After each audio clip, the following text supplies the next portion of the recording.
Hello guys, welcome back to my channel. এই দেখো, আজকে আমি মটন রান্না করছি। প্রথমে মটনটাকে ভালো করে ধুয়ে পরিষ্কার করে নিয়েছি, তারপরে জিরা আর দারচিনি ফোড়ন দিয়ে যে মাংসটাকে ভালো করে ভেজে নিচ্ছি। তারপরে যে সব মশলা রেডি করা আছে, এই যে মশলা সব রেডি, এখানে মশলা রেডি করা আছে।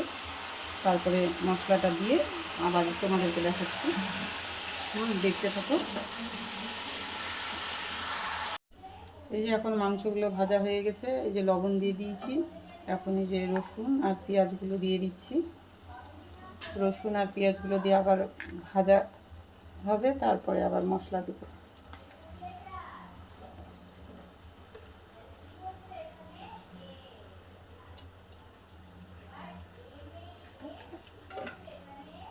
এই যে পেঁয়াজ আর রসুন দিয়ে ভাজা ভাজা করে নিলাম একটু। প্রথমে তো মাংসটা ভেজে নিয়েছিলাম ফোড়ন দিয়ে। এবার এই যে মশলা সব দিয়ে দিচ্ছি। মশলা দিয়ে এখন ভালো করে কষবো। মশলাগুলো সব দিয়ে দিচ্ছি।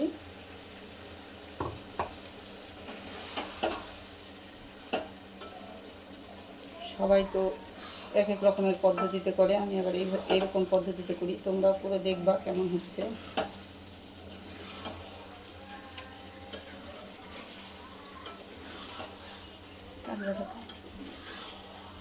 মশলা দেওয়ার পরে এরকম কালার আসলো। এবার এটাকে ভালো করে কষবো।